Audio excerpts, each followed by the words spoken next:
Good morning, dear students. We all know that day by day we are learning different topics and we are covering our syllabus also.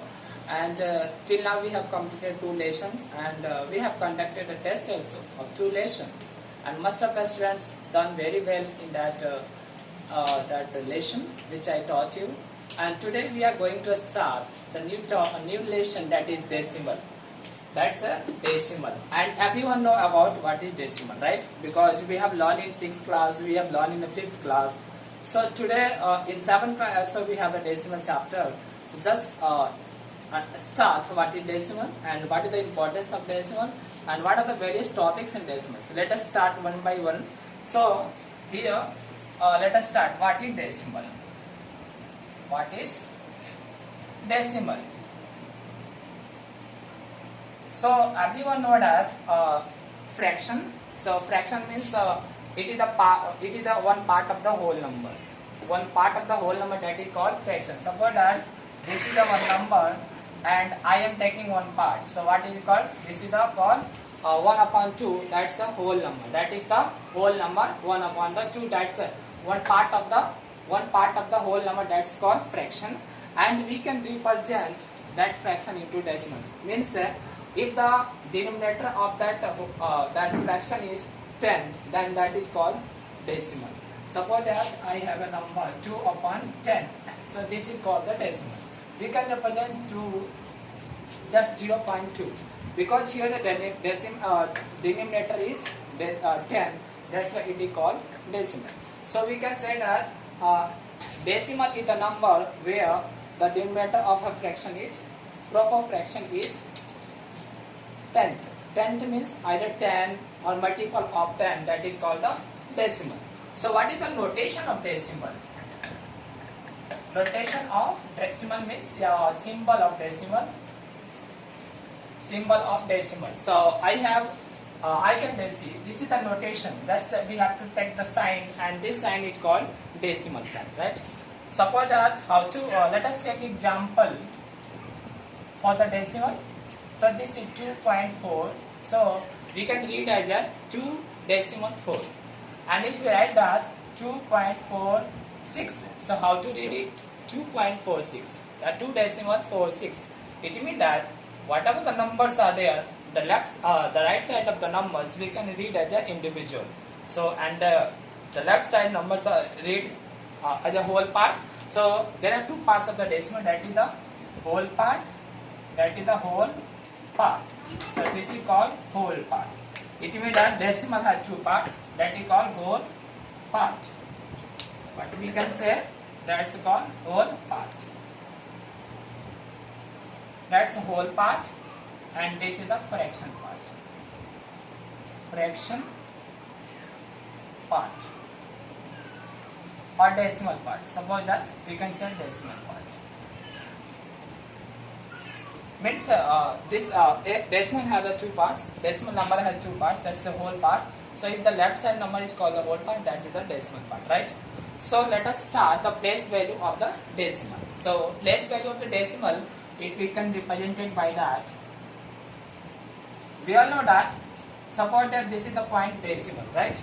And if you go right side, if you go left side, so 2 sides are there. So this is the left side, this is the right side. Means the decimal parts and the whole parts. So once we go to the whole part, we all already know that the whole part says ones, tens, hundred, and ones, tens, 100, 1000, like that. We can know that very well. We know that, and here we will discuss that. This is the ones. We can say this is the ones. Ones means just you have to read 1. Tens means 10, right? And hundreds means 100. So if you go left side, that it's ones, tens, and 100. If you go the right side, that's 1. That's a 10th, 100th, and 1000th. 10th means 1 upon 10, and that's 100th means 1 upon 100, and 1000th means 1 upon thousands.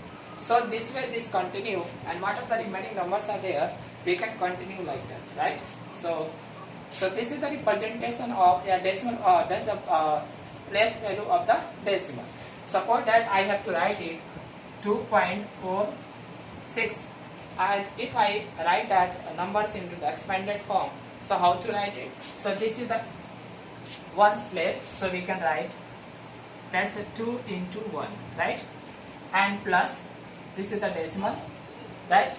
Or we can say that this is the tenth part, so we can write 4 upon that's 10, and plus we can write that's a hundredth, so 6 upon 100, right?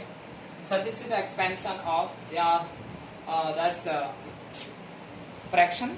Let us start how to compare that fraction. How to compare fraction with other fraction, right? It's a very easy because it's related to our fraction. Fraction parts is also related to decimal, and that decimal is related to fraction part. So let us start how to compare the fraction. So it's very easy. Suppose that I have two fraction, just 2.36, and we can get 2.37. So how to compare which is greater? So what we have to do, first of all we go for the left side of the number. It means that the whole part. So if you compare 2 and 2, both are the same number, whole part is the same. Next go to the decimal part. That's first number is decimal part is 3. Here also this is the 3. Next go to the second number. Second number is 6, and here second number is 7. It means that the 7 number is greater than 6. So we can say that this is the greatest number. By this way we can compare the decimal number, right? So we can convert the fraction part into the decimal also. Suppose that I have given a question 12 into 1 upon 10. So 12 whole 1 upon 10. How to write into the decimal? So 12 is the whole part and plus 1 upon 10 means 0.1. So how to do that? That's 12.01. So this is the representation of that fraction into the decimal. So this is the way by which we can represent that fraction into the decimal. Remaining topics we have to cover.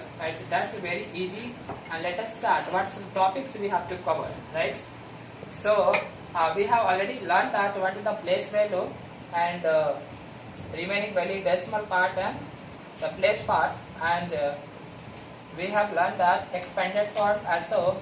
And so today topic just we are covering in the such topics only, and in the next class we will understand how to multiply, how to divide, how to subtract, and how to add that decimal of one number to other number. So I think you have understood these topics very clearly, and still if you get any doubt you can ask me.